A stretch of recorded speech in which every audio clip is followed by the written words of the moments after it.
again. Slightly a little late, but hey, it's a phone call! And, We're super late. What are you talking about? I know. By like 2 hours. Yeah, well, I mean, I had to eat, and then I had a phone call and all that, so it's just kind of like... So, yeah. We're doing Magville again. Co-op, which is definitely a thing. We're gonna get right into it because we're starting late. I know there's a puppy behind me. Yep, gonna let you open up the software just to avoid parsec dumb. The game dumb. I don't know which is dumb, but something is dumb.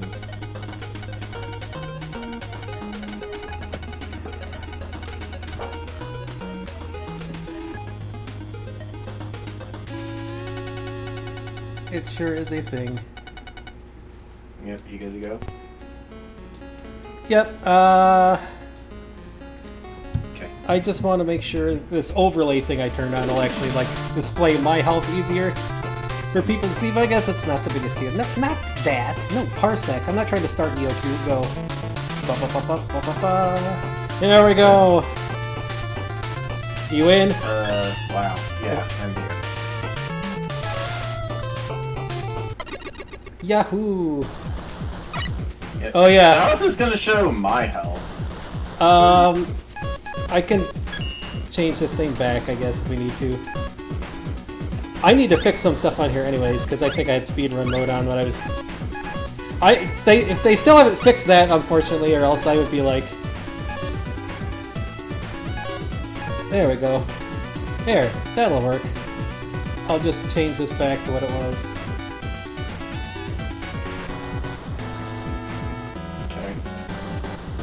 There. Now let me make sure that we have speedrun mode off. Okay. Wait, where am I? I don't see...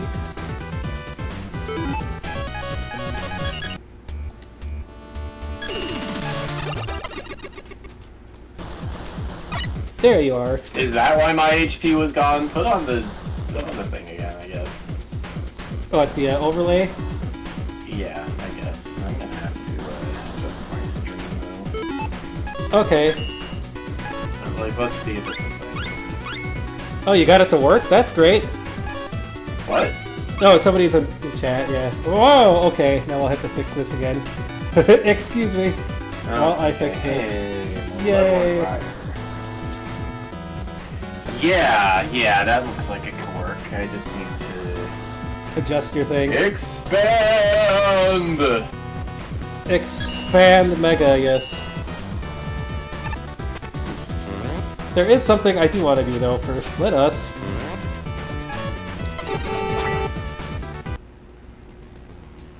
Here we go. We are now a thing. Oh! Oh! I haven't finished it, but still. I unlocked this dude somehow when I went through the absolute hell level. Wow.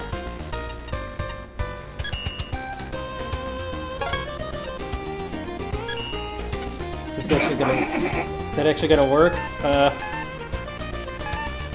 Oh yeah, you can choose Cerno if you want to. Boy,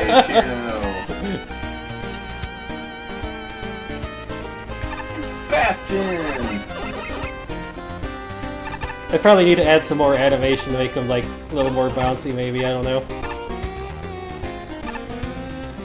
Yeah, like just move his entire body up 1 pixel for a frame of that run. That's what I'm gonna do. Yeah, I'm just testing this out.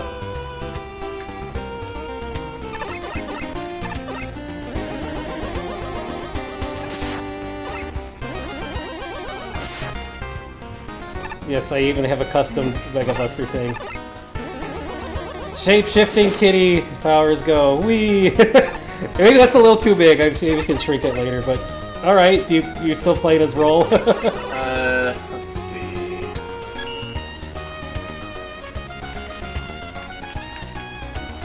Of course I can't change it myself.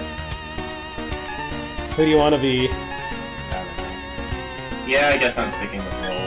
You're gonna go with roll? Alright. Yeah, I just need to move the sprite out a little bit, yeah. Yep, that's all.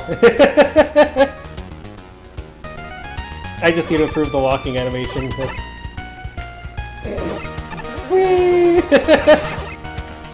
Mimic Kitty, go! So yeah, for those of you who don't watch our other projects, Bastion is the protagonist of Trails of Creation, our formerly Dungeons & Dragons roleplay. I wonder how I get this to, like... I don't know how I get the overlay to work with the, like, Mega Man thing. I'll have to check that out. Maybe I'll just shift the hues every time it charges? I don't know. Oh! I see, it's not changing the palette like it said it should. Yeah. Sounds like you need to fix some stuff. That... I followed the instructions. So, I don't know. Yeah, I followed the instructions, so I don't know what that's about. Amatsu says you might have it on the wrong white mask colors. The wrong white mask colors. I don't think so. I think... Yeah, it was exact.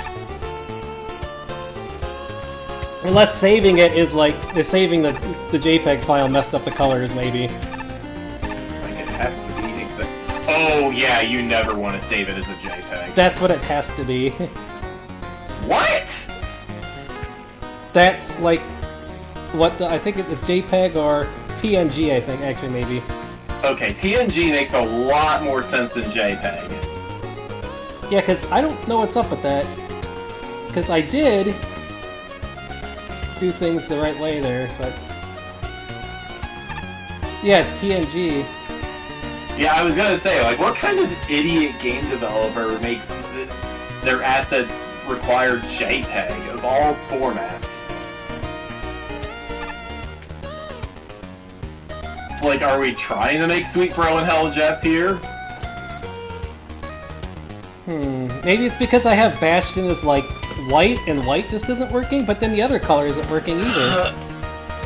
It's the same colors.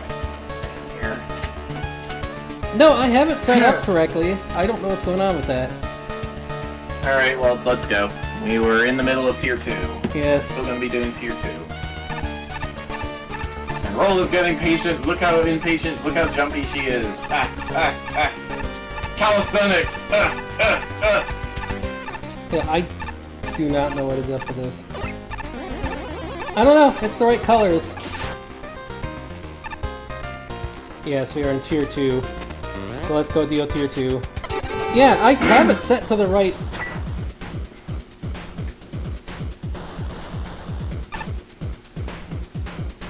Unless it's because I have it set for white, maybe I need to make him off-white, which is going to be a pain to go and clear everything. No, because like Mega Man and Roll have both have white eyes on their sprites. Yeah, but maybe it doesn't. The white does not work for masking. Trouble in the Fortress by Zeta. Did this guy have anything? Did we talk to this guy before? Yeah, okay. Lloyd. Let's go. Yeah, it's just the sprite I was working on, so I gotta just do a little more. So the masking isn't working correctly. The animation was working. I just need to adjust the sprite. Yeah, I'll just have to make it like up and down a little bit. Yogi Haga! That was me forgetting how to Yeah. I mean, if I have to replace all the white, it's going to be a huge pain in the butt. But,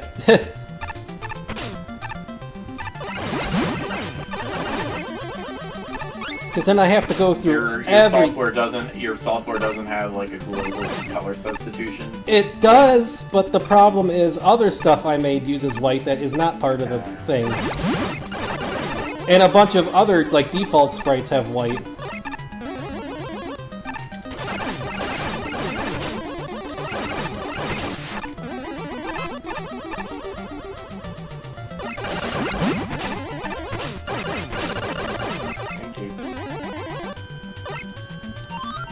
Oh no. Oh! Hard secrets.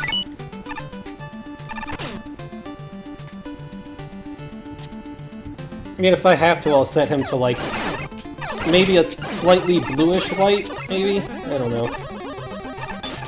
Yeah, a furrow! Whoa!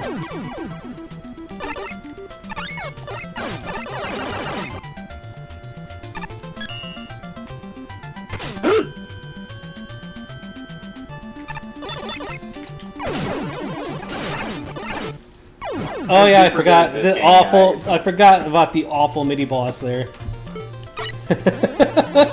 That is a terrible mini boss pairing.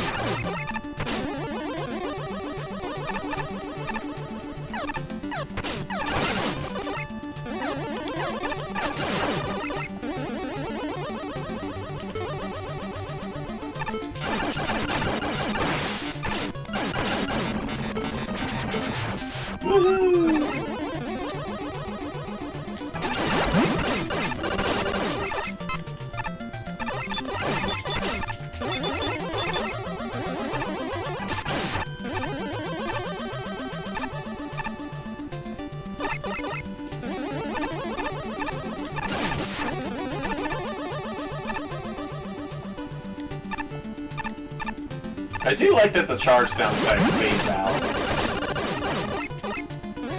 Yeah. Ow.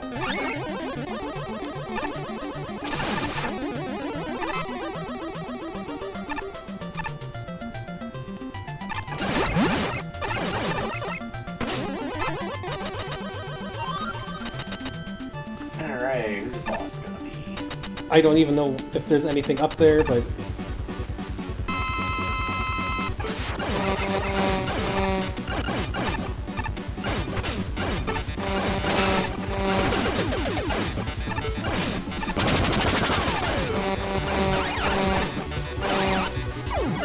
Ah!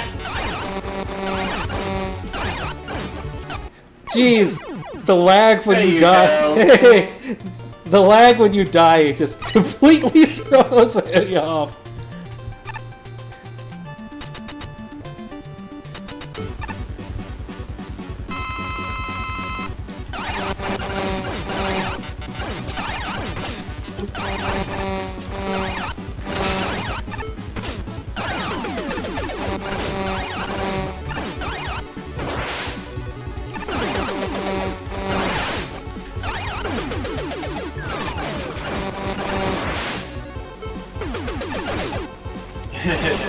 She's weak to ice. Okay. Okay. Well, that's an inconvenient weakness. Back when I was still working on Dreams of Brotherhood, I planned to make Quickman the end boss of Sandy's level 1. Quick man. There's really not a whole lot to say about this. Gameplay-wise, it's simple enemy encounters and interspersed with a whack ton of gas cracks. There's a few enemies here that I don't always see, namely Blooper, but the individual encounters are so bare bones that it undermines any potential creativity present. The only time it breaks from this bare bones design is the boss fights, by which I mean the weird and mildly broken mid-bosses Suzak and Whopper. Add on the aesthetic design, which is just the beta test tile set with a bright blue background. The whole level is just sort of there. I do remember encountering a Death Kid crash here once, but when that's all that sticks in my head, that's not really the best indicator of quality. I'd advise something more involved for the next round. Sorry, nothing. Well, I'd rather not leave a shittier sprite isn't even there. While I'd rather not leave my read as a short joke, this is one instance where I feel my hand is being forced. This is mainly because really there's not much to say about this stage. The only semi-notable thing I feel is worth mentioning is a double mini-boss with a Whopper on one side and misaligned Suzak on the other, which causes the fight to break. Otherwise, this is an incredibly bare-bones level with very basic room and enemy layouts. There's not much more to it than that, unfortunately. Like an afternoon's work, very lackluster. Default tile set and single-color background make the stage look really dull and uninspiring. Enemies don't really combine with the stage layout or with themselves, they're all just kind of there, not really posing any real threats. It's an okay use of the Wave Man theme, but it's too basic as a primary gimmick of the stage. You could skip the entire upper portion with the token. The ringman mini-boss isn't even looking your direction most of the time. It's the one teaching about manners. The boss is just a standard fight with Honey Woman. Don't know why she's there unless she goes your mastermind all along with allowing the whole fortress takeover plot, but she's a cute little bee. Sure, I'd love to playtest your clearly still in progress level. Obviously, you'll need to add some background graphics and swap out the default dev kits the tile says commonly used as an AD. There's something resembling a fortress. The premise falls flat without the aesthetics to back it up. It's also hard to tell what's a bottomless pit and whether the nice-sounding, slightly quiet music actually fits the intended atmosphere. In terms of gameplay, the level's off to a decent start. A few introductions might catch the player off guard, particularly the water spouts, but most are fine. I'd like to see a couple of power-ups and then the average player won't need them. More focus in the asset selection, several things are used once in a problem, and more deliberately shaped challenge arcs. The second encounter with an asset is usually needed than the first. No complaints about checkpoint placement or leveling. Challenges tend to be spaced too far apart and lacking in complexity. More inconveniently placed water spouts, like the one on the second gachapon screen, which would inject some urgency and trickiness in these largely unremarkable challenges. Diagonal water spouts could be really interesting if used outside the decently hidden token room. The best parts of a level are when hazards corral the player into tight situations, like the battles at the end, or the mini-boss fight, which, despite the steep learning curve for newcomers, works better than it has ever played to. The level is absolutely playable, but only one text box and a consistent gimmick are the only things giving it a sense of direction. If you bulk up the challenges, re-examine the difficulty progression, and update the graphics, then you'll be in good shape for another one of playtesting before submission. What should I say here? I'd describe this level as an inoffensive, simple level that desperately needs a different tile set. Gameplay did not have much challenge to it, and I would have liked to see the gimmick pushed a little further. Despite these issues, the end result was a playable and sometimes that is success in itself. Typo A, playable. Clearly this is the work of the beginner, and the level shows some understanding of the basics. There are a couple of specific issues which held the level back. The tile set used is meant for testing and not for finished levels, so it needed changing. Some of the enemies are only used once, where more focused levels will pick a few enemies and use them repeatedly. The Phoenix mini-boss was placed incorrectly and ended up in the floor, and the walker was facing the wrong way. Finally, the scheme wasn't introduced well and comes as a surprise in a way that can damage the player, where ideally gimmicks are introduced in a safer manner. The second pair of eyes would have spotted most of these issues straight away, so make sure you get your level checked in the future.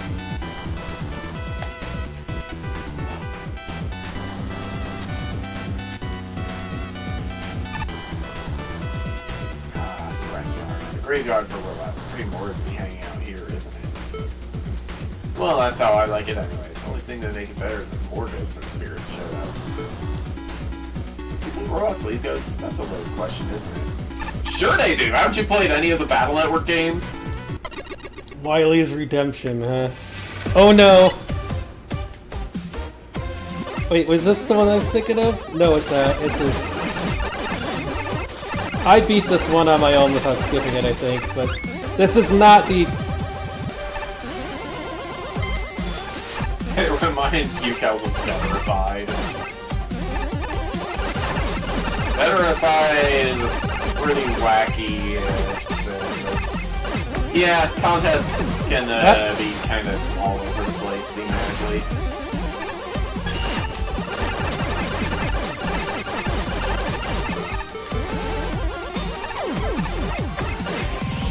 Some pixel-perfect jumps in here, yeah.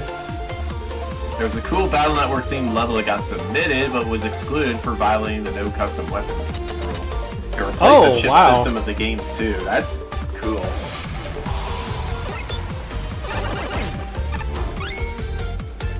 Was it specifically Battle Network, or did it go like network transmission style?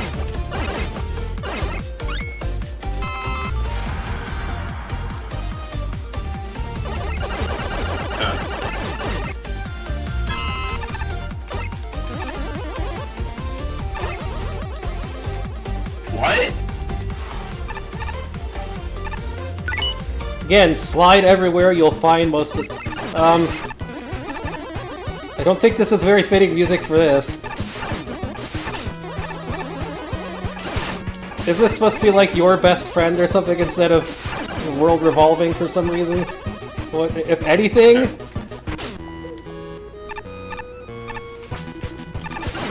Is this like a Kirby mix of this song? What the heck was... This sounds 8-bitty to me.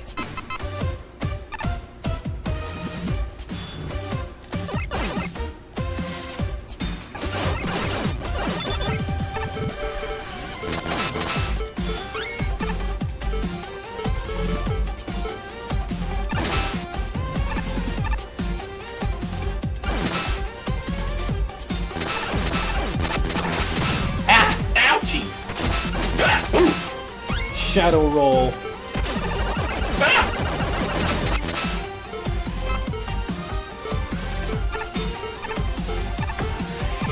Oh shoot! Did we lose the key? Oh no, we have the key. Good.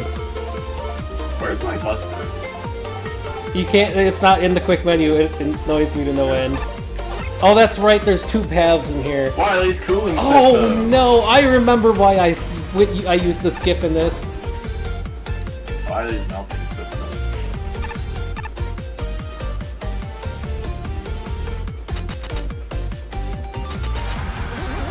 Yeah.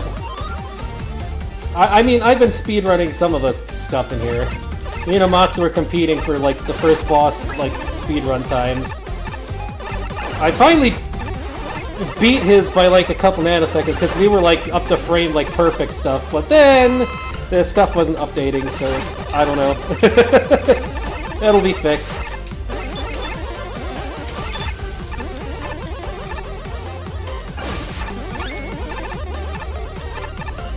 Whee!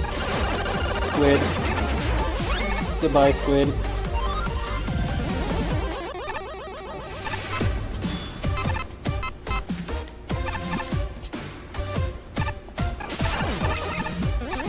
Bye, I guess. Oh no, it's Proto Man! Oh, okay. Hi, Proto Man. Bye, Proto Man. You're not playing as him anymore, so he had to interrupt us somehow.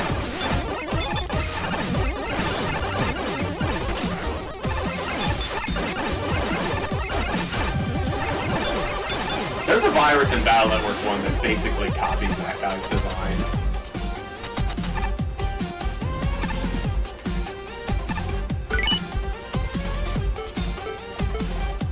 Oh.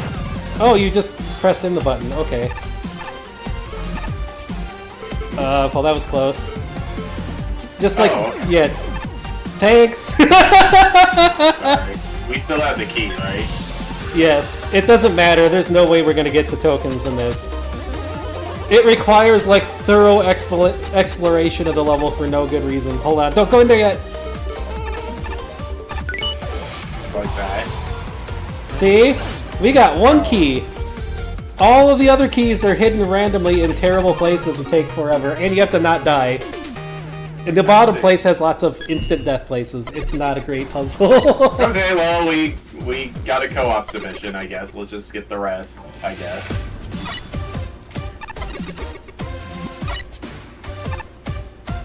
Now, the judges decided this level should be skippable because of how tedious getting a second element is. If you die even once, you're locked out of it and have to restart from the beginning. Oh, my leg. Fragile Man over there has all the details about why this is skippable. It's also tokened by a second element. If you expect me to find all those keys, hold on to them, and not die once, there have been very good back scratchers. Anyway, feel free to try the level, but we make copies of all the elements and tokens can't be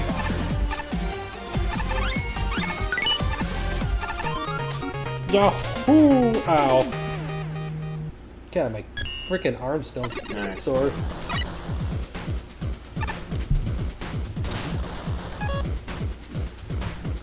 Alright, credit where credit is due. The up and down warning signs are beautiful, and I want 100 of them airlifted in my house pronto. This also has concepts like the fire, ice, split path, the weird flying weapons archive, and some very odd music for Hanabira. Last time I checked, it's a flower, not a devil jester clown. Sadly, that's the most praise I can offer. Even with concepts I don't see that often, this level is boring. The new flying weapons archive is just a tedious bullet sponge. Mash the fire button, they'll rarely hit you. And less common concepts are waylaid by some incredibly dull level design. The ice section is just mini bosses and standard enemy challenges, while the fire section is Chankies, a broken mid-boss, and ineffective lasers. All in all, it's unimpressive at best. Gun game is not an improvement. If anything, it's the opposite. For starters, a boss corridor with no boss is a boring anticlimax. The second element tries to be interesting with the keys, as it even makes you play the entire level twice. But not only are the keys necessarily annoying and difficult to get even with the hints, massive build-up ends with another missing boss. I get it, programming a boss is difficult and time-consuming. I need to ask for help with mine in the Magnum 2 games, but with a good 50-plus dev kit bosses freely available, it should have ended with something, not another nothing. There's one thing I can commend this stage for, it's an up and down warning sign. It's a nice way of giving the player heads up to the player and keeping an alert for an enemy type that's notorious for its cheap shot potential. Unfortunately, that's where most of my praise ends. When I get down to it, there's really not a whole lot to this level. The majority of the room layouts are incredibly basic, with very little in the way of action or challenge. The closest it ever gets to being interesting is when the split paths are introduced, but even then, not much. The ice path is a long corridor confined with a few minor enemies and a mini boss at the end. The fire path is slightly more engaging, but not that much. It also starts with a Suzuki Phoenix fight, which is thrown off completely thanks to their misaligned positioning. The Hanabiran mini-boss earlier in the stage also suffers from a similar issue, given he pops up in thin air over half the time. I get that he's probably supposed to be appearing on the jump piles in the background, but it really doesn't work thanks to the sprite's size staying the same. Well, that will have been the end of it. There's also a secret area to contend with. Accessing it is a bit of a pain, however, given you need to collect 2 of the hidden keys in a specific way. You need to use the magnet beam to cross the gap leading to Hanabiran, collect the key, get back to the other side of the gap using Rush Bike, because as soon as it's too low, they can jump otherwise. Go back to the previous room and then climb down the ladder hidden in the floor to get the other key. If you don't do this, you end up being short one key by the end of the stage. Personally, I don't think there's any good reason why this whole process needed to be so obtuse. On top of that, I wouldn't really consider the secret area to be worth it either. It's more interesting than the main level, but all it really pulls down to the string of randomly sword given to mini bosses, ending with a big room full of nothing. I get the time constraints or thing, but literally anything else would have been better than anything like that. Wow. Riley's turning point? The stage was built in a way to be something very grand, right in the name itself, and the pumped up energetic music, but unfortunately the end product just fell flat. It felt very underwhelming, sorry to say. The issues I have with the stage are regarding its lack of focus. For instance, there isn't a consistent enemy and gimmick boss. There's many of the stages throughout the stages come and go. It should have stuck with one gimmick or two and expanded on it, creating gradually more difficult challenges involving them to test the players of their mastery of the gimmicks. Another problem is that a lot of the architecture of the stage feels very bare bones and boring.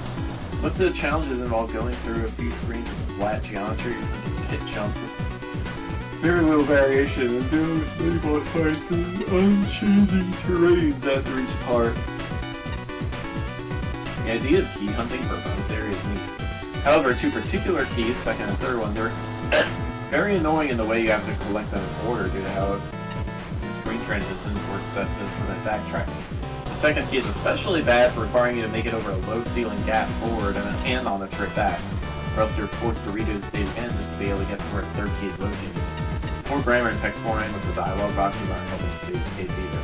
Wily archive enemies are really odd. They only ever show up at the beginning of the whole stage, are extremely durable but also very unthreatening due to their slow speed. Thanks to their large health pool, they can also contribute to the annoyance of the key hunting due to the aforementioned key obtaining issues, forcing you to start the endeavor over for each failed attempt. I do like the cute little warning signs whenever you come across bits with up and downs in it.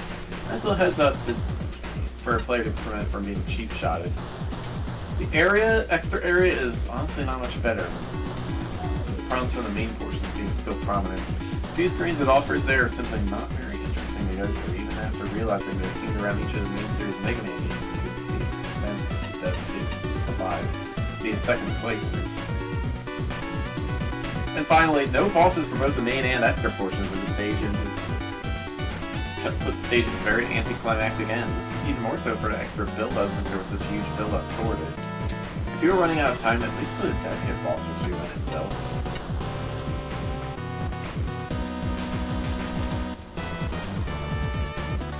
I want a level that tells a story. The story I'm getting here is that the level has no idea what it wants to be and that he refreshed out with apostrophes when we wrote the level name. So he smashed together 5 unrelated levels, loosely connecting them with a theme of things popping out of pits, missed some details like lava collision and proper mini-boss orientation, add an irritatingly precise and prolonged scavenger hunt, and finish with a big dramatic build-up to nothing, which might be funny if the player understands the level's scattered sense of humor. The soundtrack is nice as it may sound, stylistically all over the place. Enemies and gimmicks are haphazardly introduced and promptly discarded.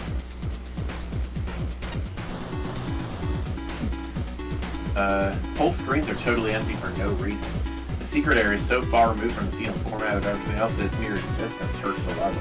I'm not sure how anything has to do with redemption, unless the junk area is a recycling center where Riley redeems cans for cash.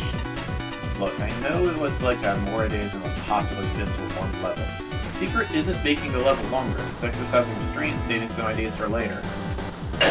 Tell you what works. The interesting tile work within each session.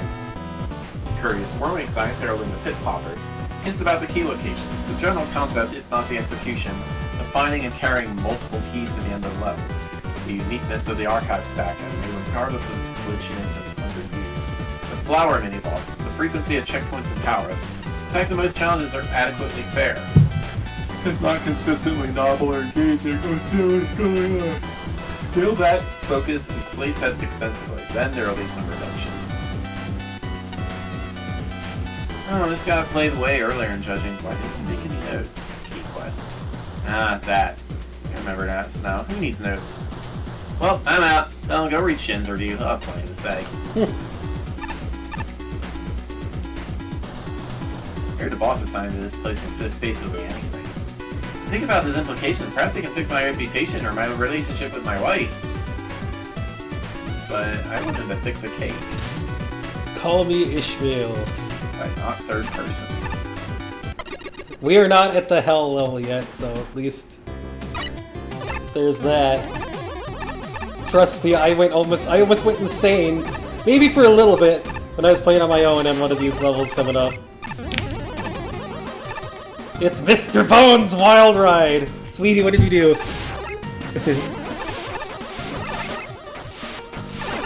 It's not the name of the level, but it sure feels like it.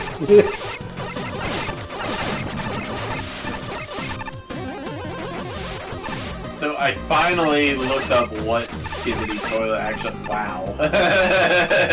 Well, that was... Some of the ice doesn't have water behind it. You mentioned Skibidi and the part of the level features just nope the heck out. Even the level wanted nothing to do with Skibidi there.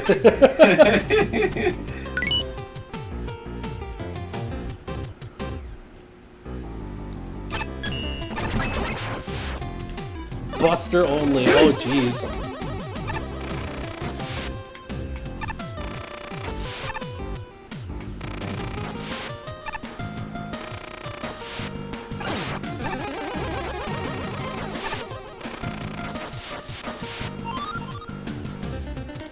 Ah!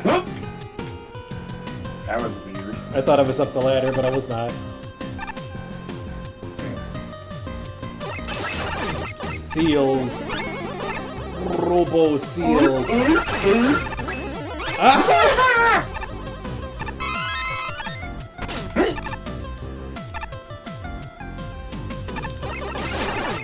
Ow. Ow.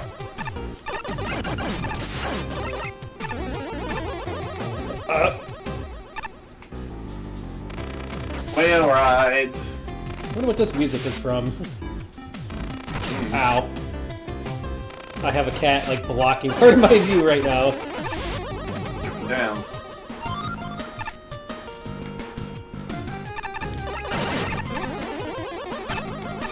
Ah! Bye. Oh, this is not a great level for co-op. Not a two-player level.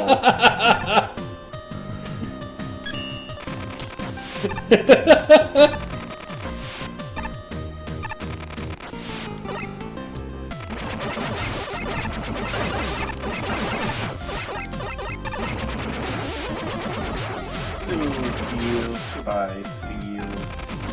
Down, down. We made it. Yay!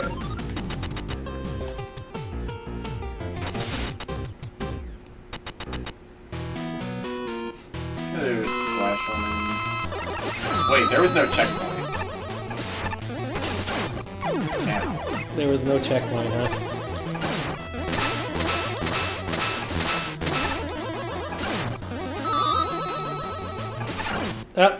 Sweetie, thank you. There was? Oh, I guess I missed it. Sweetie, please.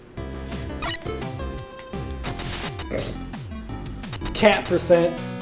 Oh hey, that time I got to beat your time, Amatsu, by like a couple like nanoseconds or milliseconds. I had Cat in my lap too, because she was insisting on being there for the entire ride. Stop kicking my hand. What was that weird animation? Mega Man was like pointing his buster up to the right. I've never seen him do that before.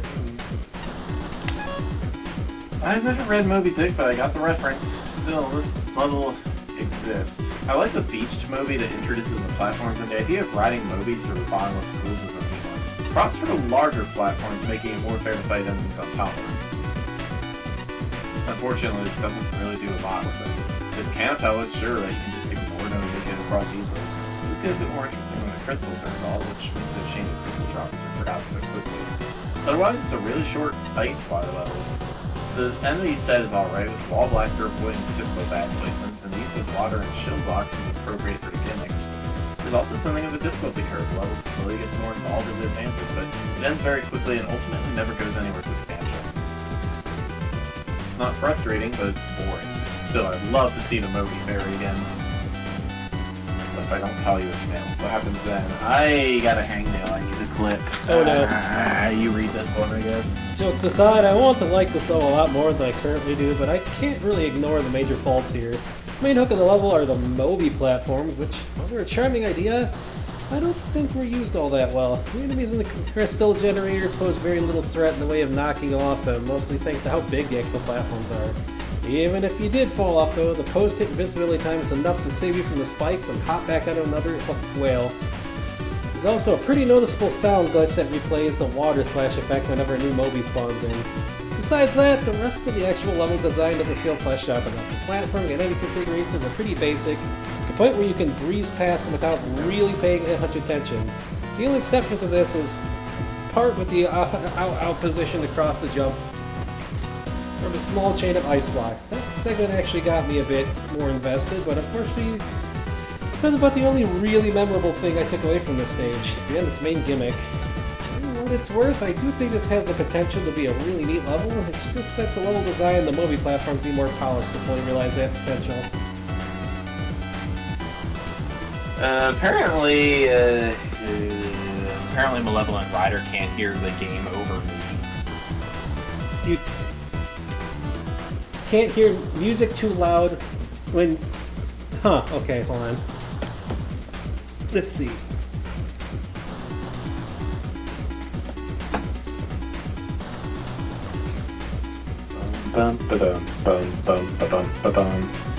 It is a bit low in volume.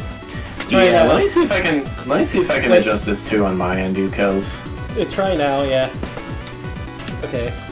So call me maybe. Strange name aside, the stage is kind of just there with the little amateurish and barren. Alright, Audio balancing is weird with every game. It sounded fine when I Yes. tested it earlier when I was listening to it, but I guess... Yeah, I have a whole different audio. I have a whole different sound mix here. Let's see.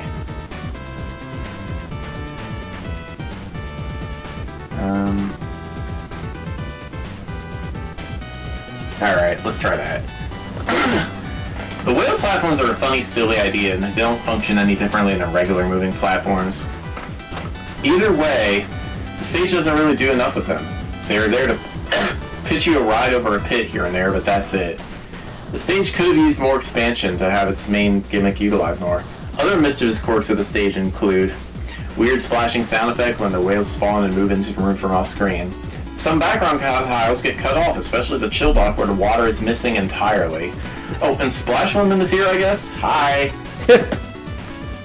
Some minutes ago, never mind how long precisely, having little or no zenny in my purse, and nothing of it particular that interests me on shore, I thought I would sail around a little and try to get into the volume mixer again, because I missed something. Oh no.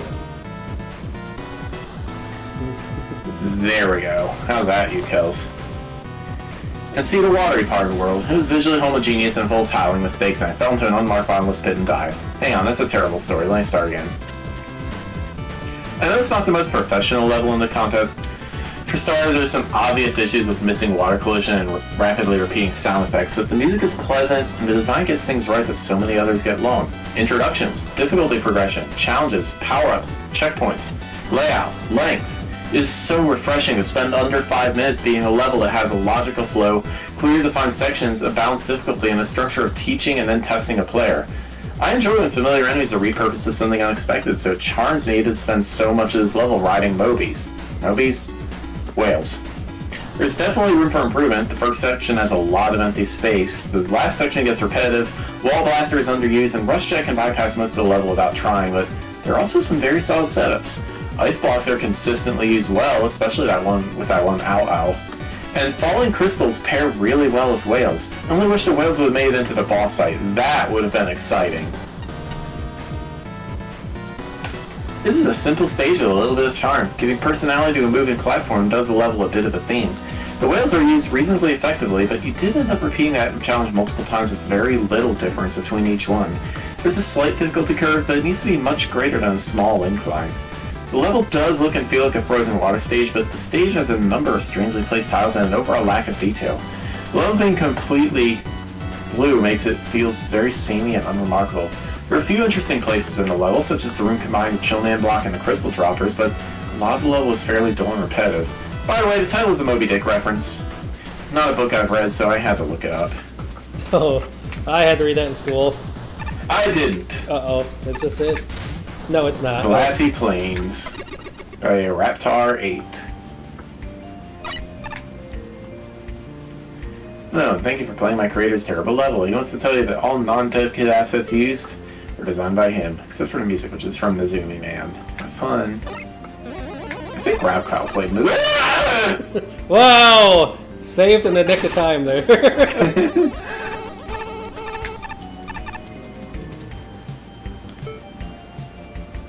Very quiet music in this. Whee.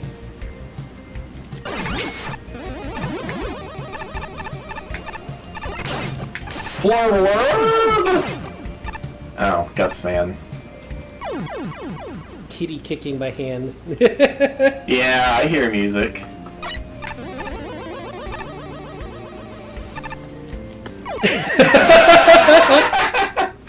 That was some good jumping there, Fox. It's really hard to move my hand right now because Sweetie is like doing her death grip ninja kick like bite. She's like, no, you can only pay attention to me. She's purring, but she's every time I start playing, she's tightening her grip.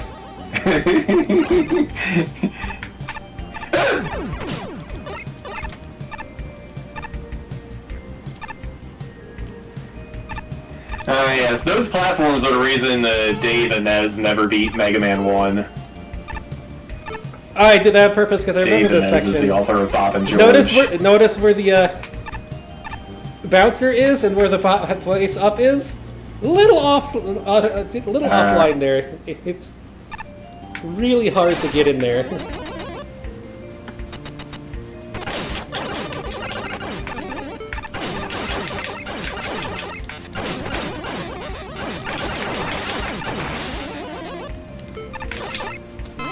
Woo!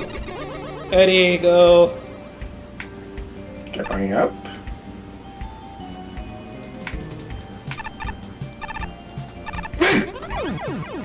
What? Hey! Hey! This is your fault. You mentioned the first glitch. There was one right there! Try going left and see if there's something there. What? I didn't mention a glitch. No, somebody in my chat was mentioning this is their love with the first Magma glitch. And then that just happened.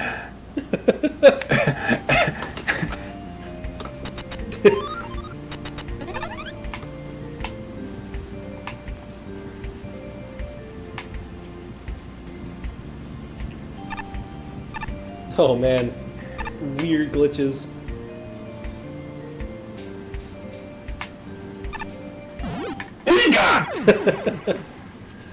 Boing. I completely misinterpreted all of that. Can I have my arm, please, sweetie?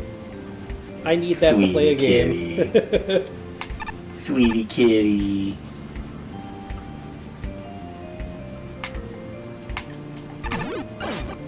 Thank you, sweetie. Thank you, sweetie.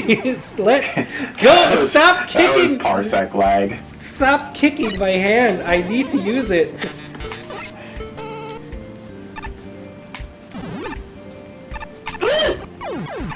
Sweetie, please.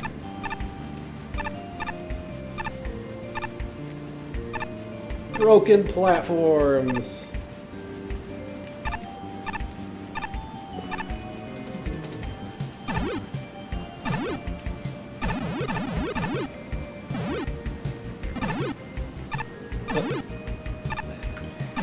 Okay.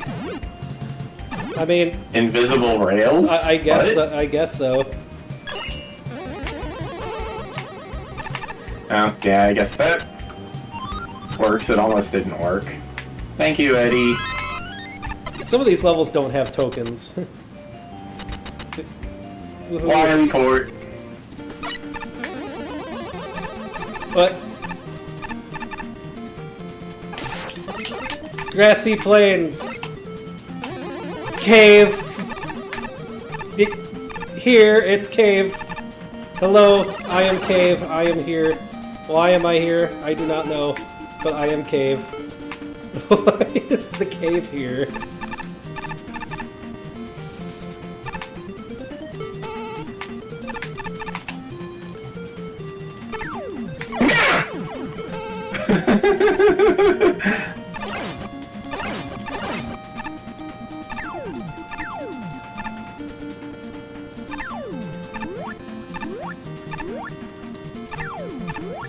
Slide whistling. Yeah.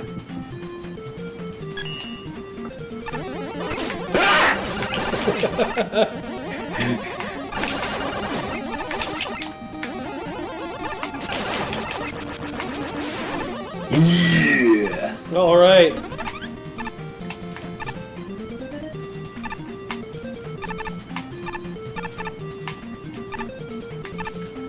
Oh. Oh, I don't have a key.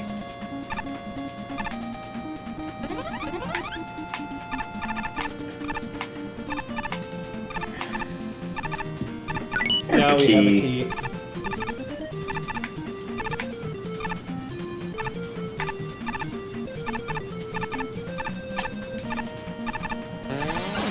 I mean, I'm player one, so it shouldn't have even happened there like that, anyways.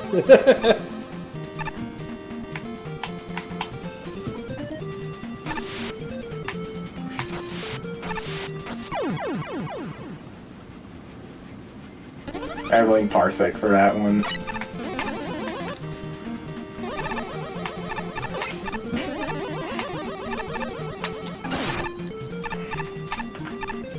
Oops. Gah! And that came back. Gah!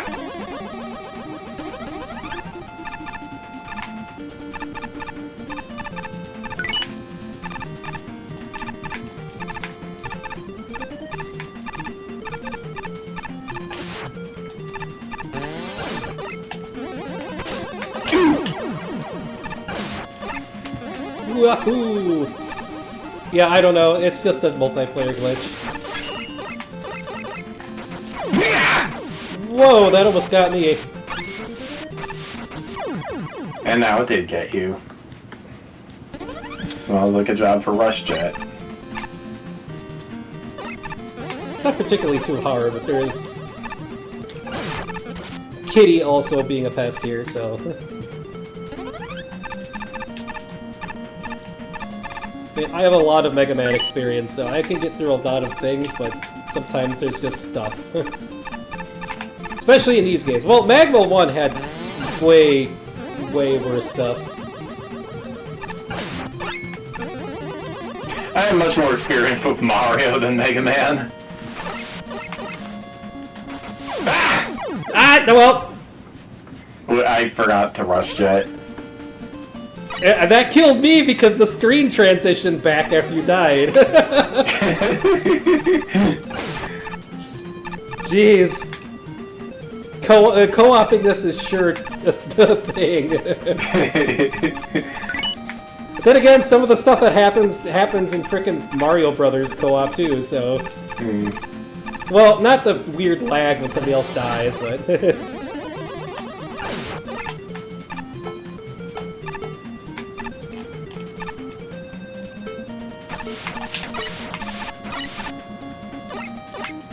Yay. I am facing the right way. Yay. Hey, the kitty. We did the thing! If I had the skills, I would make something for Bastion to ride, like, rush-wise, but... Just turn Suzy into a bunch of vehicles, I don't know. Whoops.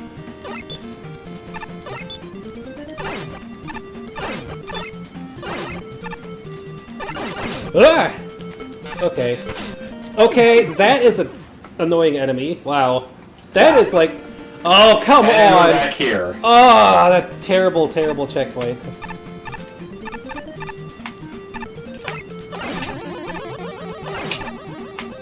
Let go of my hand, please.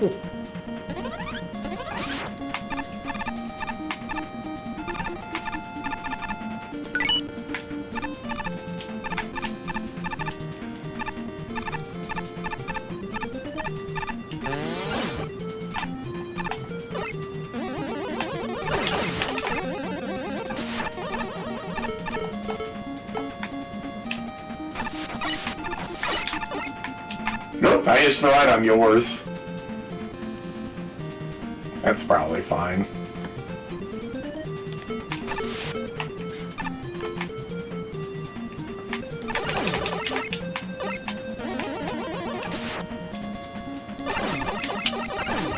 Watch out for the bees. They are really bad.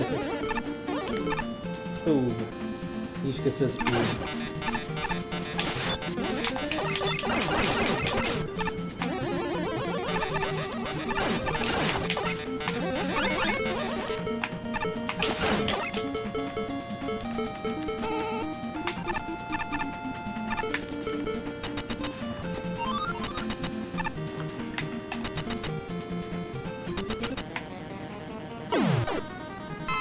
What?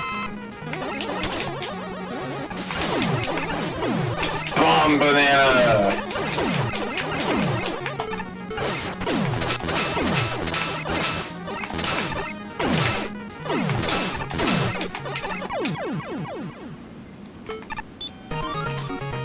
Woo! Hello. Hello.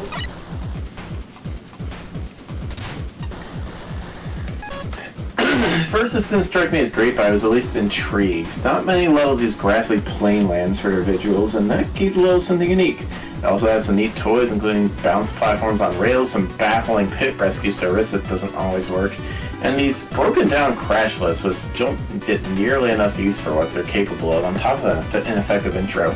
And weirdly enough, Double Hanabiron works okay on a flat surface. Again, not great, but at least I had a good start. And I randomly switched to this generic Challenger from the Future cave, and my interest takes a nosedive. Oh yeah, Twitch can be Twitch sometimes. There's still some interesting elements, such as the random Wanderbell River, and the reskinned Bombman guy has a neat sort of concept behind him. I think it's cute this turn of jumping at sprites into an indicator of where he'll come out, but otherwise, this loses a lot of its former charm and turns into something completely boring. I wasn't sure what to expect from this, but wow, what a disappointment. Well, the first half resembles the level's namesake at least. I'm not sure why it switches to a cave setting midway through, but it definitely caused some mild confusion during my first playthrough. I would say this is just a minor oddity with the level's theming, but the sudden shift in ideas doesn't stop at just the visuals. This whole level suffers heavily from the one-and-done problem, where a gimmick or enemy will show up for a little bit and then is never seen or heard from again for the rest of the stage. It's unfortunate, seeing as it has two rather interesting custom gimmicks in the first half, the deteriorating crash fan lists and the bouncing platforms on rails. both of these have the potential to be fun gimmicks, but they end up feeling very mishandled here. The platforming surrounding them, and the other gimmicks for that matter, is very awkward, especially in the rooms that come after the two Haunted runs. The deteriorating platforms are used a total of 3 times, the first of which you can easily skip interacting with, while the bounce route segment is made slightly annoying thanks to how easy it is to ricochet off the other spring spheres, especially that first cluster. The bad visual conveyance here doesn't help, as part of the platform's path doesn't have any rails to show where it leads. The second half of the stage shares most of the same issues as the first half, barring certain things like the music not looping properly. However, it feels strangely empty by comparison. Room layouts are overly basic. Sorry to hear that. Hopefully later. Yeah, I don't see any string drops on my end. That's probably more just intricate Twitch. gimmick usage, such as the reverse gravity room or the water current segment. Granted, first half wasn't all that exciting either, but its challenges were at least a little bit more engaging. All in all, it just really makes me wish this level had just focused on its 2 custom gimmicks rather than shifting between different ones for 2 relatively short halves of the stage. Cavey caves may be included. Weird aesthetics and overall rather awkward stage to get through. Primary detriment is that the stage often fails to convey what the gimmicks will do or are actively doing to the player. It took me a while to understand why the line guide bouncy balls sometimes bouncy and sometimes don't. They bouncy if the line is in the off state. Yeah, the fact that ball graphics don't reflect that and the player was never introduced to it in a more controlled environment was a fairly annoying experience, to say the least. Almost glitch-looking Crash Band platforms. Their whole concept is they just disappear if you stand on them for too long, but the graphics don't just convey what it's going to do, like the bouncy balls can. You don't love dealing with airborne homing enemies as you stand on a tiny platform, just don't fall off, forehead. Yeah, those The second half just feels like a completely different entry, coupled with different theming and background music, and none of the gimmicks really carry over except the random gravity flips. The water current gimmick, again, has no graphics to immediately convey the wires pushing you. It took an unfair death to realize what was going on initially. The boss is just a Bomb Man reskin that has somewhat confusing sprites. The arena is smaller to make it a bit more tricky than its original incarnation, so that's at least something. I want you to play this level like I did, picking apart the details and trying to break everything. Sign the self-deprecating signs setting a level up for failure. Take in the unappealingly basic surroundings, but appreciate the graphical flair of the parallax clouds. Enjoy the understated soundtrack and try not to think about the improper looping and melange of audio styles. Recognize that the rail-guided platforms have creative merit. Consider the crumbling platforms need a proper destruction animation as well as bits of debris falling off to clearly communicate what's going on. Criticize the bouncy platform trains for a non-existent learning curve, inappropriate use of invisible rails, and failure to look like they belong against a blue background. Ponder why the level title only refers to the first half. Raise an eyebrow at the drill man switch and the key gate, which wastes time and muddy the challenge focus. Lament that most challenges are either empty and dull or egregiously unfair, and that more checkpoints are needed. Marvel how a body of water can look perfectly still but contain rushing water, and how the water abruptly disappears when its purpose has been fulfilled. Observe that the only way to determine what's a downward screen transition and what's a bottomless pit is to throw yourself in. Reel at the boss's incomprehensible appearance and inconsistent vulnerability to magnetic shockwave. Replay the level and avoid almost every challenge with Rush Jet. Enter every screen transition with the intent of crashing into something on the other side. Notice the invisible solid objects riding around on the moving platform tracks. See what catastrophic nonsense you can achieve with Magnet Beam when gravity is reversed. Hop on Rush Bike and try to push against the wind for a truly surreal experience. There's a lot to work on for next time. How the springs on wires are taught is so poorly introduced I almost asked the dev team if the stage is broken. Given that as a core mechanic in your opening area, not the best of starts. Still, I can't go too hard on this, really. It's clearly a beginner's effort. It's fixing for future stages. Several screen transitions straight up kill you if gone through wrong. You're being shunted out from a wall or just plain not having a floor to stand on. Suddenly invisible wires that you need to know exist, and let's just say the music looping in this stage is unique. Yeah, this is a level that was not really tested now, was it? And areas in the final portion of the stage often feel tacked on or frequently just devoid of any content, or with the gimmick showing up once and never again. Stick to just a few, otherwise the level really does also feel devoid of challenge.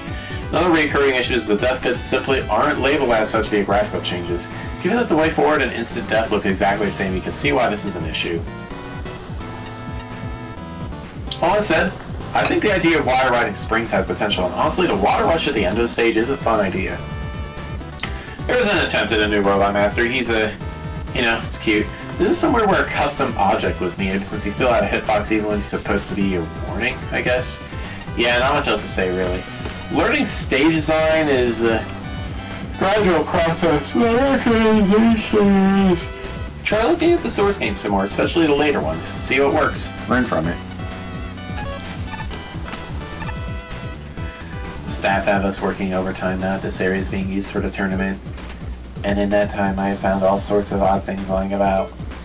Old machine parts, ripped out documents, highly dangerous toxins, miscellaneous fruits and vegetables.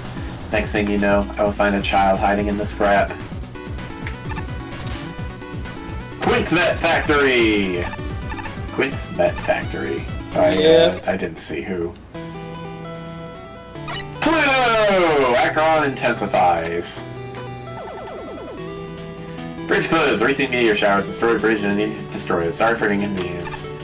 That doesn't bother us. We have Magnet Beam. Magnet Beam does not help. Nope.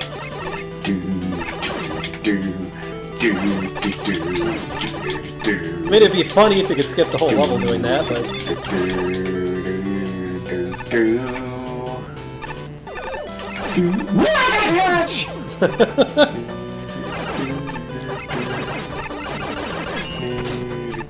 Ow.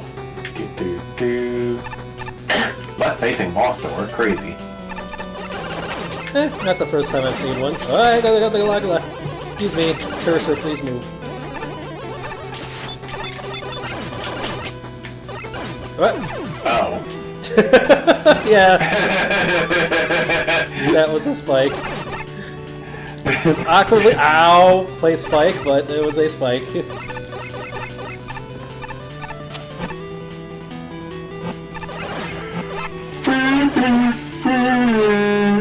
Ah!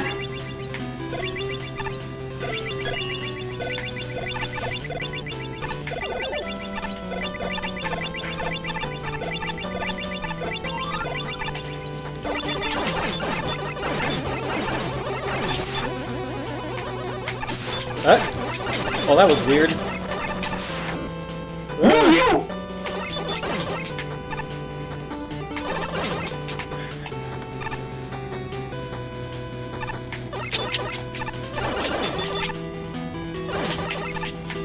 Music is fine. Makes me. Whoa, missed one of the remixes of this, I heard. I'll have to find that again. There's a really good one.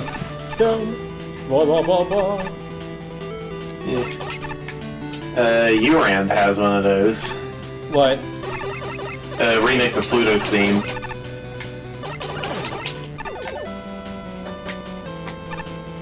It's in Acheron X. What? Did he mix up left and right? I guess.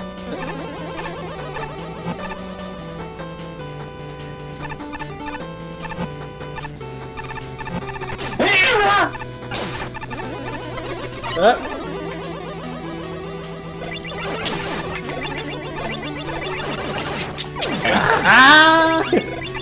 Frame drop smack. Oh.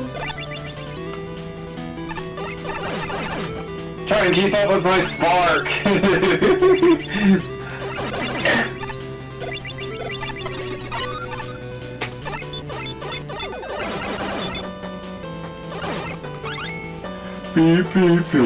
Feep. Phoebe? I haven't heard her making much feeps. I think she's sleeping. Whoa! She's a sleepy feep. Hello, Mega Man. I see you tried to find a way to kill me and destroy the factory. Laughable. You have two choices. Die! Or go into the teleport on the right to go back to the bridge. Or both, apparently. Just getting you back. Okay. I mean, it... I need to click on Parsec. Yeah, there we go.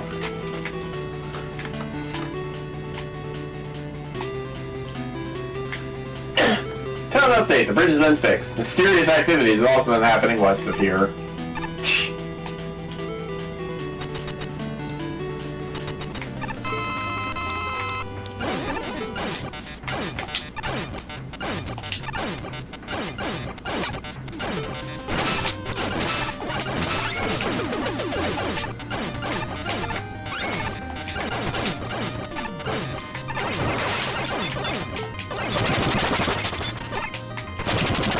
Ow.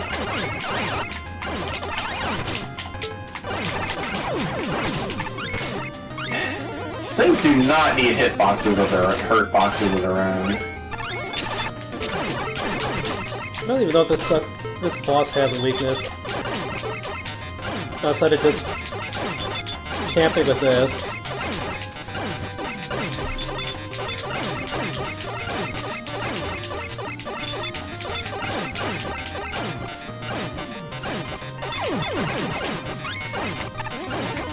Woo!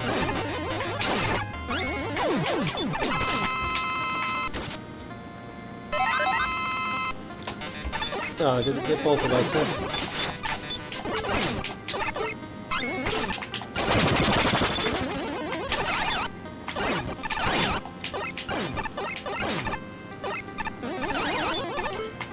I've heard this somewhere, I forget where.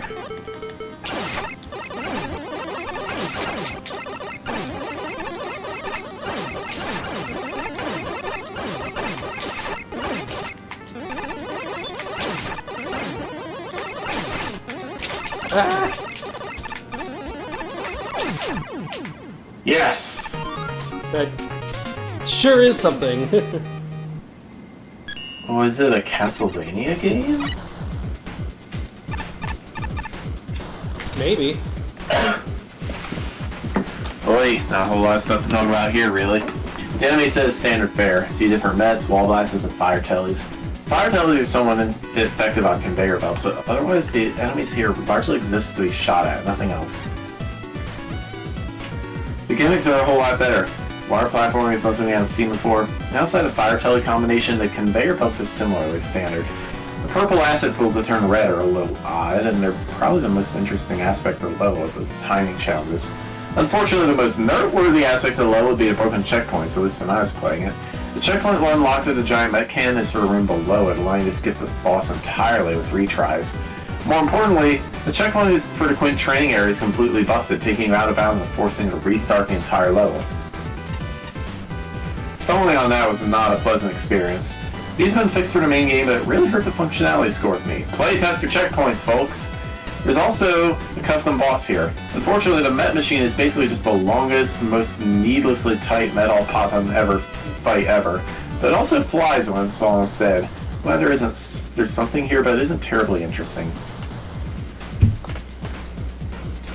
There is not much to discuss with this level, sadly. The aesthetics, room layouts, and enemy placement are all pretty basic, with those last two especially being a problem, since it means you can breeze through most of the stage without even thinking. The settings involving the conveyor belts, acid droplets, and fire tellies are a step in the right direction, though. I'd still consider them a bit on the easy side, but at the very least, those sections are a bit more engaging than the rest of the level. The only really notable thing here is the boss. While I think the concept of a Met producing machine is very sound, the execution leaves a lot to be desired. You can trivialize the first phase while standing in one spot while jumping and spinning the laser trident, while the second phase is basically a much slower moving Wily capsule that only spawns Met tools. All this makes for an unfortunately easy and rather underwhelming end boss. Overall, all the sound ideas here with both the conveyor segments and the boss, they, along with the rest of the stage design, could have done with a lot more refinement. So let's pack to your review. Now this is a charming little stage. Definitely has a feeling of being someone's first stage, but there's surprisingly some good design principles in place, like introducing each gimmick and obstacle in isolation at first and later on trying to mix and match them. I like the cute little throwback at the end of going back to the first screen. The boss was caught me a surprise too. I was fully expecting a standard Quint fight. This creator went extra mile to try to create a new boss, which I appreciate. Obviously the stage has some rough edges, so despite stacking on top of each other, and various screens being too spacious with not much entity density to fill them up. Stop right there. I'm suspending your level design license. No power-ups, a pile of touch checkpoints instead of one normal checkpoint, inconsistently labeled bottomless pits, blank backgrounds, and messy or repetitive tile work. Teleporters which deposit you in mid-air, connecting sections that easily could have been tied together organically. I know this isn't a professional level design contest, but these elements make the level feel especially slapdash and amateurish. The text leads into so many questions. Is Quint's Met Factory really too much effort to write? If the bridge was taken out by a meteor shower, where's all the debris? What is the Quint training unit and what is it doing in this alleged factory? You mean the teleporter on the left? What if I didn't want to buy the potion? The fact that Laser Trident and Rush Dead obliterate any sense of difficulties, a sign that challenges in architecture aren't nearly complex or varied enough. I see the stars some good ideas. Conveyor and Fire Telly, two directions of acid drops which need a color consistency check. The inconvenience of maneuvering around a broken bridge. But nothing is ever developed into anything novel or satisfying. I get no sense of purpose in the challenges other than to fill time between the bridge gag and the boss. I love what the boss could have been. The crippling weapon vulnerabilities, a dull middle form, a lack of visual polish. For example, Quint not mashing the controls like Wily and Cossack do. Limitless energy spawning, no protection from enemies while the final form powers up. Almost inaudible final music. And the possibility of the final form drifting out of the arena forever wreck the whole thing. At least there's a Yashichi, so I guess that's one power-up. Reasonable length, adequate checkpoint frequency, and appropriate music show some potential. Be proud to see you'll play hand polish at playtest hard next time. I'll let you have your license back. The boss is kind of cute, even if he challenges backwards. Since you reduce its attacking options as you will it down.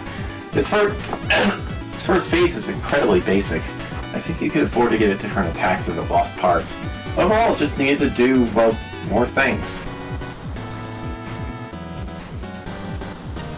Even the second phase amounts to not much more than what the first phase offered. I will say, fire tellers and conveyors do end up providing a more interesting element to the stage. It's unfortunately the only combination of assets in the level. Everything else just kind of stands in the way, being a non-threat.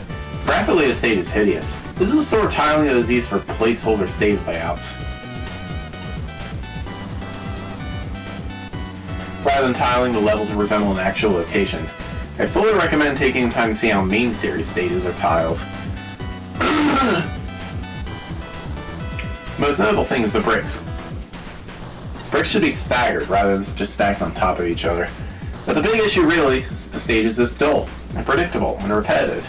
Screens seem to be repeated ad nauseum, or at least any changes are so minor as to be hard to notice and they end up playing the same.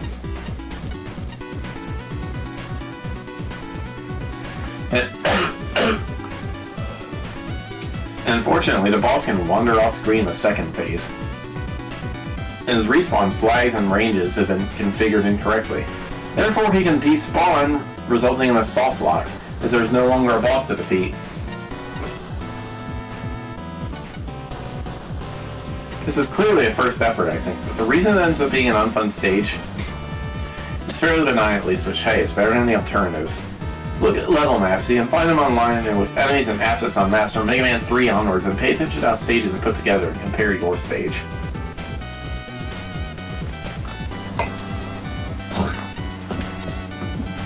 Woohoo! Scrapyard. Graveyard. Hundreds dead beneath me.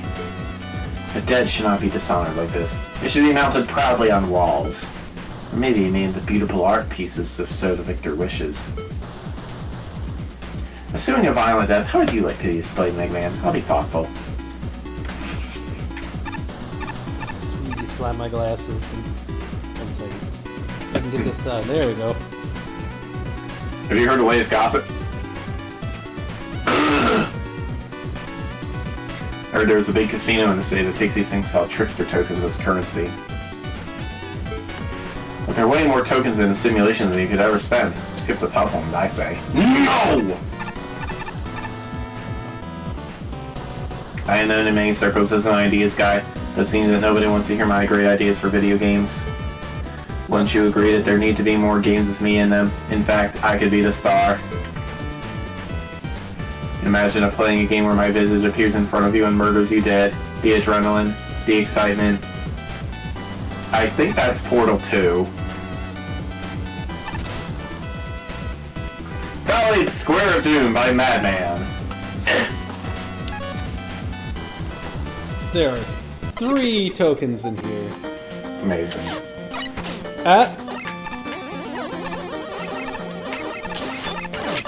And of course you get shot immediately when coming into the level. Unavoidable damage! Woohoo! Bro ain't gonna be happy about that. What? Well, they just left the screen transition on.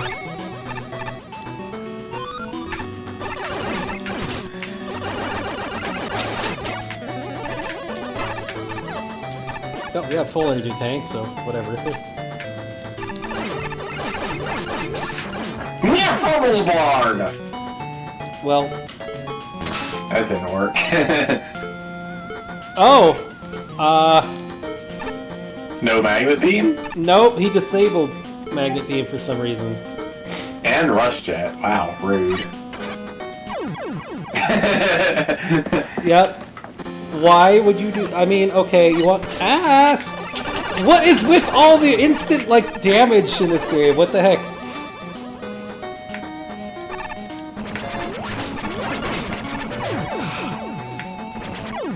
This is a terrible co-op stage.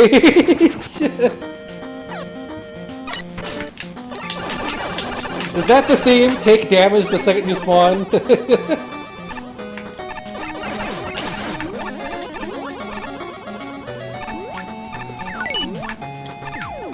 Woo! We did the thing!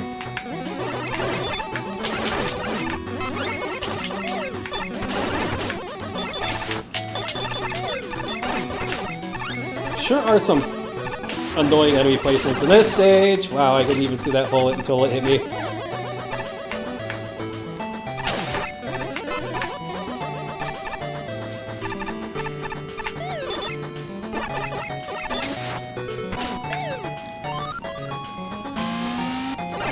Okay. Way Now we're too here. black, yes.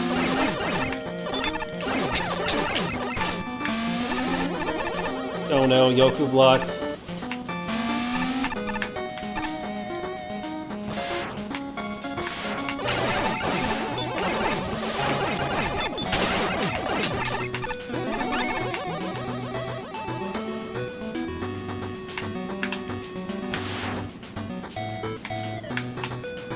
Yeah, that didn't work. Hit R1. R1, not That's- R2. It just lets you slide without Ouch! unavoidable damage stage.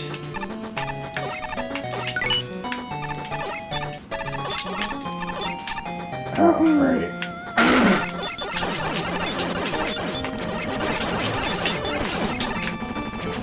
Woohoo! Woohoo!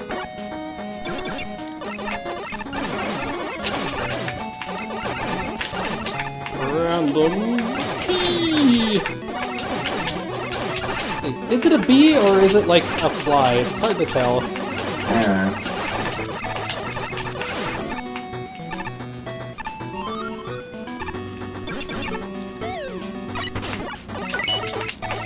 Teamwork! Kinda.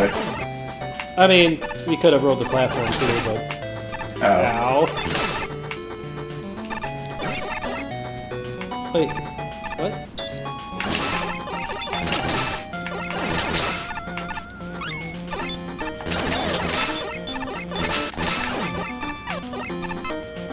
Need health! Frickin' Nutmasters, I don't even know what they're called. Nutmasters.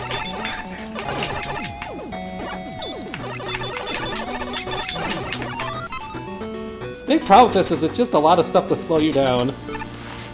Oh, oh no. I mean, the title kind of gave it away. The worst boss in this. Does Ballard even have a weakness? If it gives us it. Oh, Ice Wall.